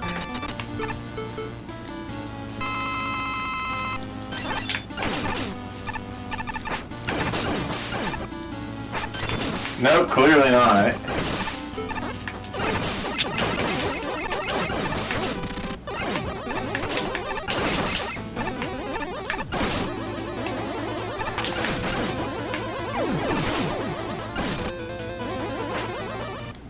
Well, Ooh, that was his weakness, nice. but I couldn't... I don't know. What is?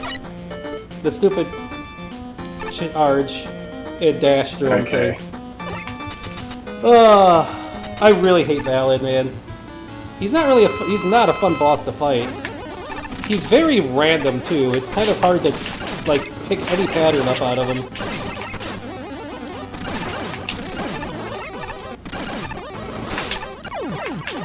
Woo! Yahoo!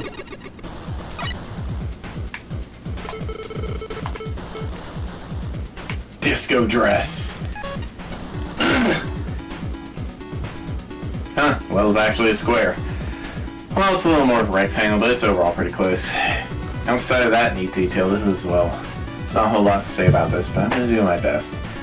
On the neat parts, makes good use of the Heli-Mets from Mega Man 10, besides the one that inexplicably instantly shoots you as soon as you spawn. One particular highlight, mixing Heli-Met and Wall Blaster 2 with Jumbay, creating a tighter conflict than what the jumper usually enjoys.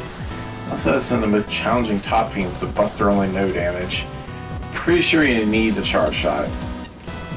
But outside of that, the majority of this level is fairly low-key. The gimmick use is small enough I barely remember it. A few concrete blocks are used to get tokens.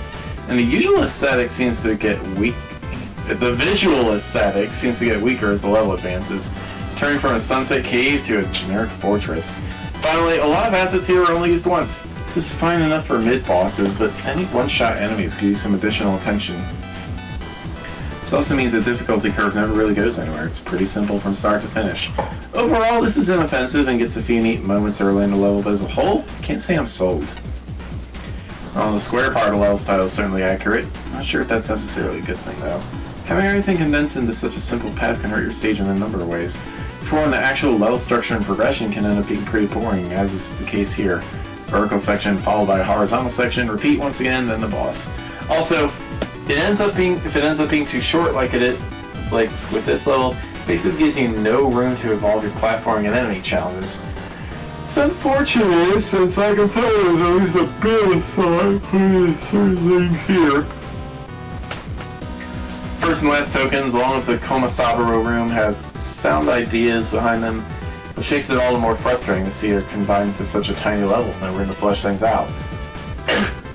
Overall, I think it's safe to say this stage could have benefited from a lot more than being a lot more than just a square. Square of Doom! Doom to your eardrums! Otherwise, it's a rather unremarkable level with somewhat uninspired level layouts. There isn't any clear theming with the enemies or gimmicks chosen. Most of them just come and go. There is this one spot where it forces rush coil usage after the mini-boss fight with the frogs since the ladder is too high to reach. It's not a rule that the levels must strictly be beatable with Buster only, but it is weird that this one jump alone invalidates Buster only runs for the leaderboards entirely. Then there's just a bog standard ballet fight at the end. Can't say I'm too impressed overall. When the most creative aspect of your level is that it's purportedly shaped like a square, it's time to rethink what you're doing for this contest. Every level should have something that meaningfully and memorably sets it apart from others. Seen projectile spam, seen rising and falling platforms over bottomless pits, seen enemy rosters full of shielded enemies that fall easily to laser trident, seen gimmicks used once and then immediately abandoned. I've seen ballet in the boilerplate boss chamber. I've seen levels that are functionally spotless aside from an oversight or two. Notwithstanding one screen that nicely combines a cannon with stairs, I've seen every one of these screens before, if not the exact configuration, and the configuration captures exactly the same essence or intent, and usually I've seen them done with a better sense of theming or progression tying them together. Something similar could be said of the aesthetics, though I do like the novel and appealing combination of Woodman and Tomahawk Man tiles. It certainly helped to have ceiling shadows and a more cohesive atmosphere, mind you.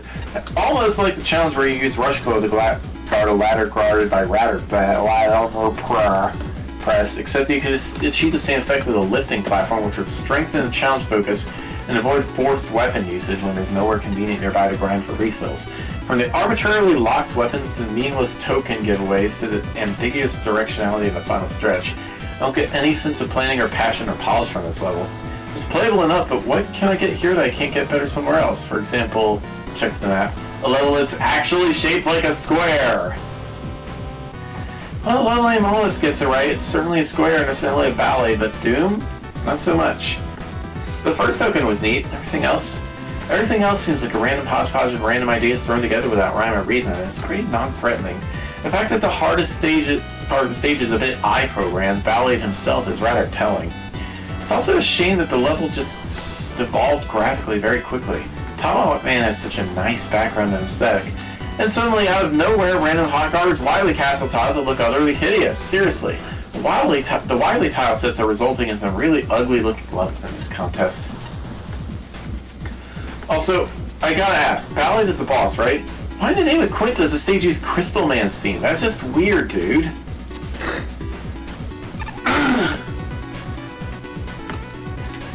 Can't believe this. Get a load of this, why don't you? Apparently that Ernest Will set some rules saying there were no explosives allowed in the gauntlet areas. What, too many explosion robot masters for you? Where's the booms and bangs?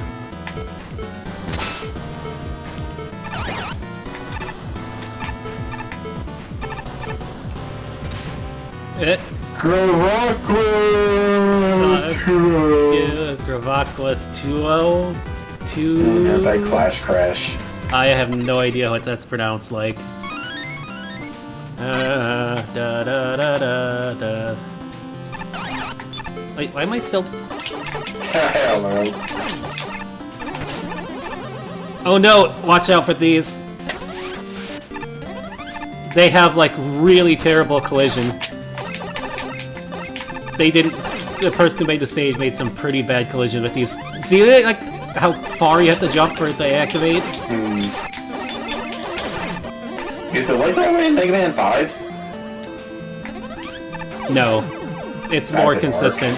It's definitely more consistent in Mega Man 5. Okay.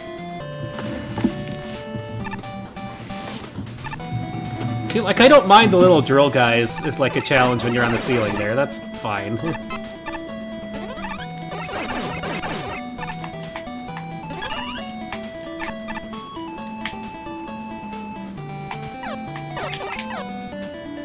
You can hit the Joe. Joe from okay. You can hit the Joe from this platform. Thank you, Dr. Light. I mean, woohoo! You sure can. Oh no, Sheep Man. Well.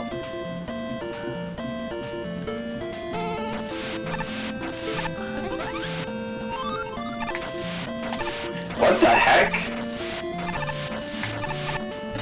Okay, man. It's Gravity Man.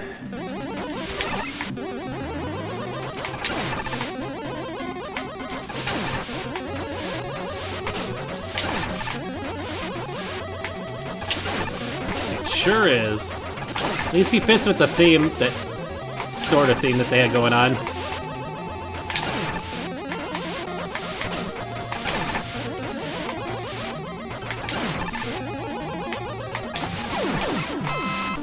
Oh, that wasn't the energy unit, that was energy.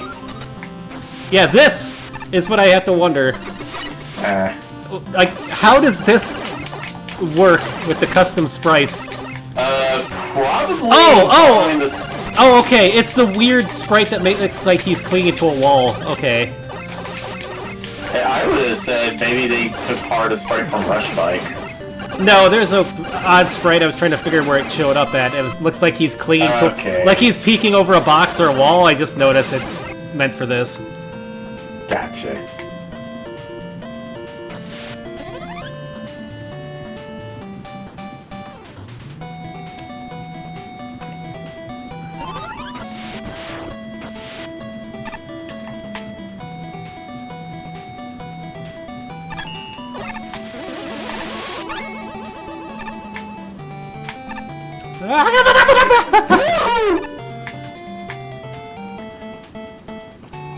Yay, Spike Falls! Doesn't everyone love Spike Falls?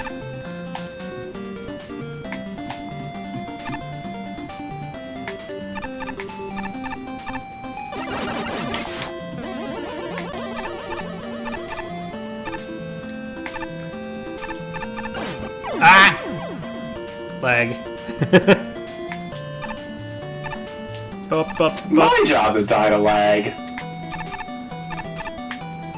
I assure you, there is ground over there. E-tank.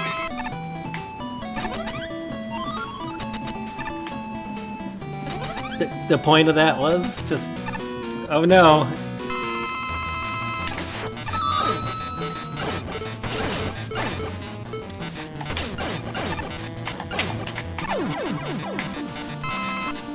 It's still not over. This is not the hell level. Okay, now it's over. What was the point of that? Why not just have her drop the energy element? Make a treasure room, I guess? Well, I'll give this credit this much. Reverse gravity jet ski was cool.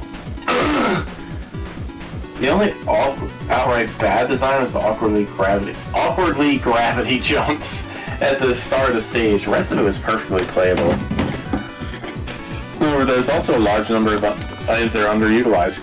Geary is just scenery, and both sheet blocks and gravitons are used once and never again. Even the core gimmicks of risk gravity and water don't really do anything interesting. Combine this with a very haphazard visual aesthetic, and this needs a lot of work to be made good. I can play it and enjoy parts of it, but that's about it. So, initially this level was submitted with a minor typo. The Q and U were swapped. Now I can spend finally fixed up. I can say the title of this stage makes a lot more sense in hindsight. As for the level itself, it has some pretty obvious issues right from the start. Everything looks messy due to the jumbled tile usage, which is only further reinforced when the water is suddenly cut off, both visually and functionally, by what's meant to be background tiles. That aside, the stage doesn't have much to offer, as most of the room layouts and platforming aren't all that engaging. With few enemies exist, they're made virtually non-threatening due to the way they're placed, which is especially true in the bike segment. Considering you can get through it by just mashing the fire button without ever needing to jump, along there being several screens and nothing along the way, the wave bike section feels more like a small time waster than anything.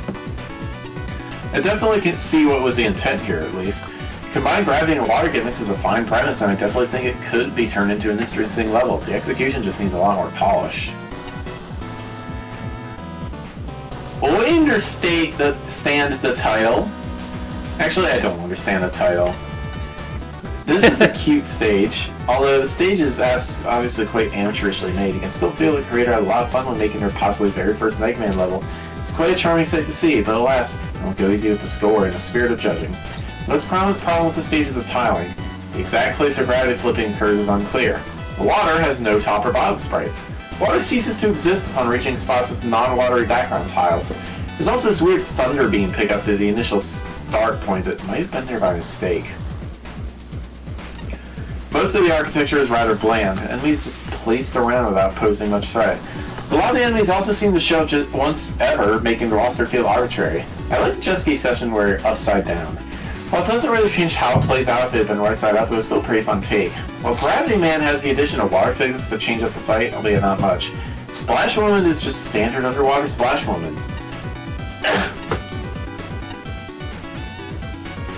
Level design is a lot like writing. There are rules about how different elements should be used, and there's a certain structure to how things should flow. It's important to go back and check your work for any errors. Ideally, getting other people to tell you what you've crafted makes sense.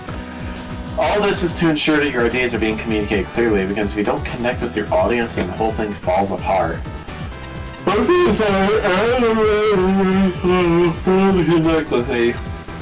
Definitely. You could... Ideas never really develop into anything. Challenges tend to assume the player is already familiar with the enemies and gimmicks, who needs a learning curve. And they either repeat themselves, for example, water spouts and spikes, or show some promise before being promptly forgotten, for example, Sniper Joe. Which is a shame, because on an individual basis, the challenges aren't bad in concept or design. Nobita and Wave Bike? Kinda fun. I don't understand the dialogue boxes. They don't tie in with an overarching narrative, and this level doesn't need a navigator. The silly secret would actually be funnier without the dialogue box. And the text is so riddled with spelling and grammar problems that the whole level feels less professional by association. Even the level title looks like a typo. Other observations. The graphics lack any style if they're functional, save for background arrows that don't precisely line up with where the gravity flips over. Checkpoint placement is acceptable. Hiding a token in front of the energy element is pointless. Make me work for it. The level allows for so much needless backtracking that I once played it in reverse, and that was more satisfying than progressing forward. This level could have been a topsy-turvy collision of water gimmicks with Gravity Man assets and gravity gimmicks with Splash Woman assets. As it stands, it's more of a playable brainstorming session. The idea behind combining these two Robot Master stages was one with a lot of potential, but the end result is a watered-down version of both stages, pun not intended. The one area of the level that could have really shined with the wave bike and gravity gimmicks combined, but it felt flatter than a steamroller pancake. It ended up being easier than the already easily original wave bike section for Mega Man 5, and a few gravity flips changed nothing about the gameplay whatsoever, aside from making efficient and completely useless. Throughout the level, there were a lot of empty screens that filled with enemies that only served as distractions. The few menus and gimmicks that ended up in the player's way only really showed up once, and were never introduced well. One exception was the repeating water geyser, which was an identical challenge throughout the whole room. The wave bikes and gravity gimmicks are not challenges by themselves, but instead need proper enemy and architecture layout to complement them. The level rarely did this at all, leading to stages being played on autopilot. Failing to reuse any ideas meant the level felt completely unfocused, even though you were constantly reusing the gravity and water features. The graphics aren't badly tiled, but the transitions between water and non-water features were non-existent, making through the challenges quite confusing to look at. It also had odd holes in the water with very out-of-place backgrounds. Alright, boss number 2. Oh, is it? That is Stage 3 that has the... where is it? I'm waiting for the base glandular session. I dropped my newest models, but I dropped my bag. This place is such an absolute tip, I can't find them anywhere. Ah! It's so hard painting them, too.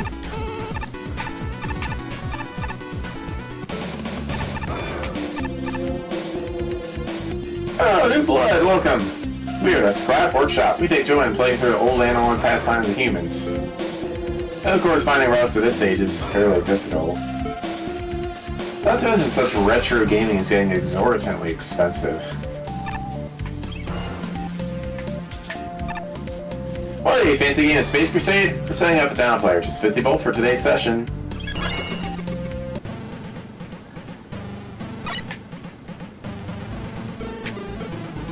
The Ultramarines have bunkered down. We better move, soldier. We must stop the alien scum! It sure is something. It's... I mean, I don't know enough, like, anything about Warhammer, so... Oh, is that what this is? Yep.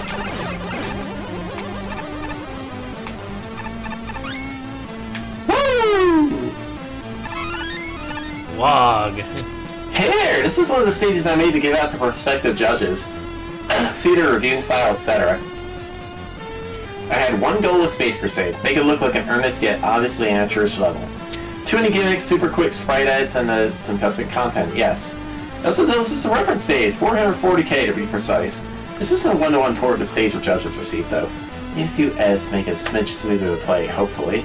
Oh well, knowing all this, how do you judge it? Ahoo!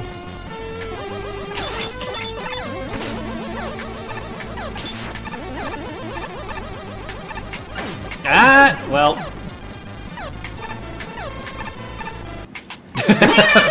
the same spot. I couldn't keep going down because you you were still at the top of the screen. I suppose that's a bit of a conundrum to fix how you deal with that, but... Ayah!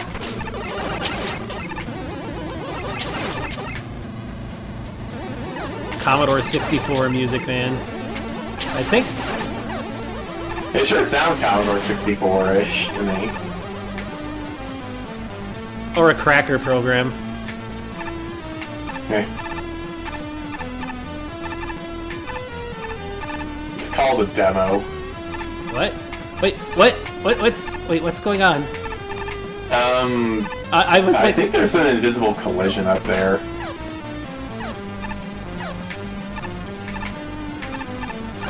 Ooh. Ah!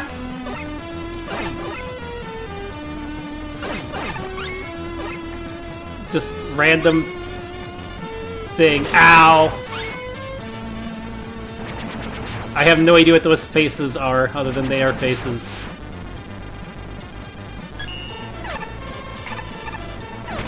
Aye.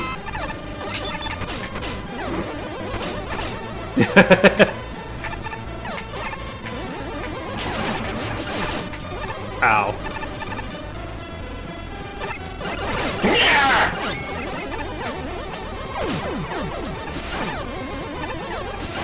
Ow, jeez. Identified. Private Emperor, we've detected a dreadnought. Be on your guard. Well, Ba-da-ba-ba-da-ba-ba.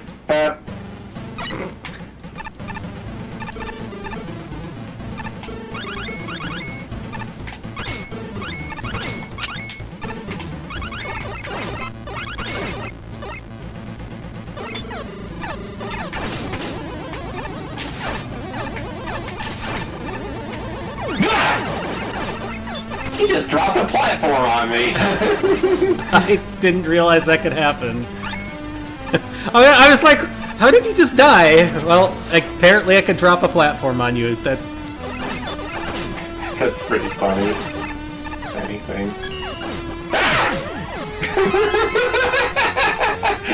Well...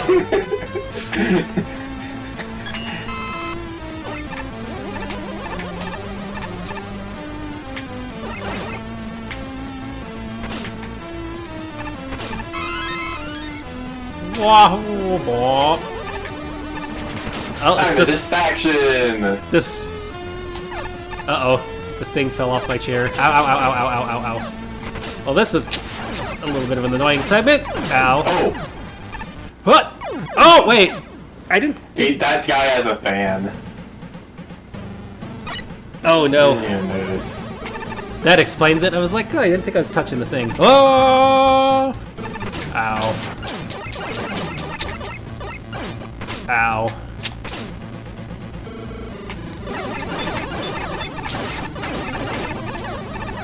Oh, a capsule. Mine!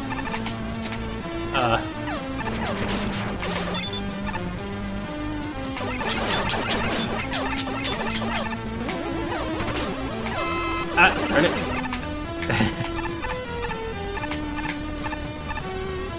Well, there's an energy. Oh, no, there isn't. It doesn't respawn. Ah!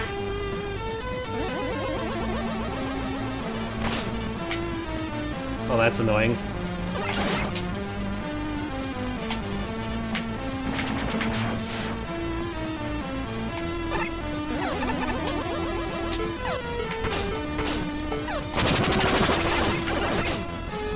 Thanks. Really? Thanks.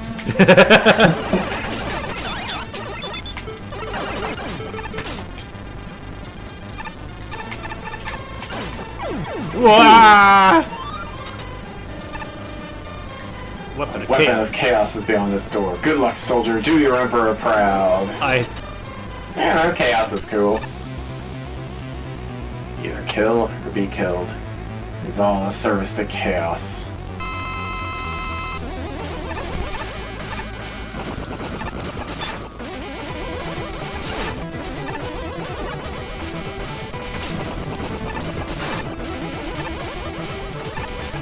Ah! Well, he fired a bit quicker than I thought he would.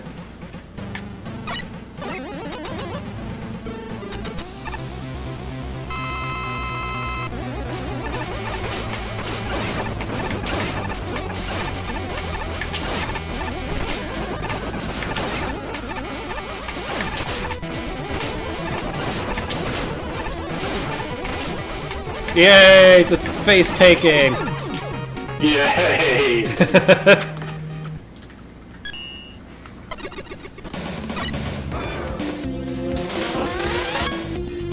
Geary!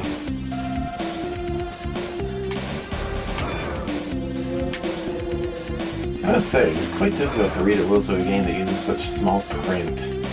Dearing me, with pages that are almost falling off thanks to the sheer rot of age. Yes, English isn't exactly my first language. Oh wow! From the looks of things, these guys have almost got a complete set from a junkyard, no less. Close inspection, some of these models are made of old robots.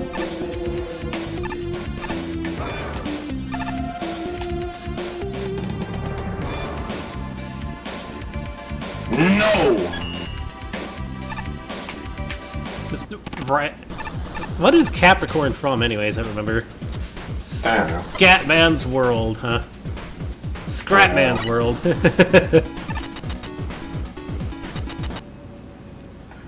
Aha! Here he comes! Make way for the king! Are you speaking to? Not you, Roll. You, of course. His Majesty the King, the despot of disposal. What the? Hey! Look around you at your royal subjects. The broken, trashed. I collected them all. Those you sent here. We tier bosses aren't supposed to be biased, but you make my lubricant boil. We scrap bots are the ones picking up the pieces of the Wily Wars. So in the name of the wrecked everywhere. I hope your warranty is up to date.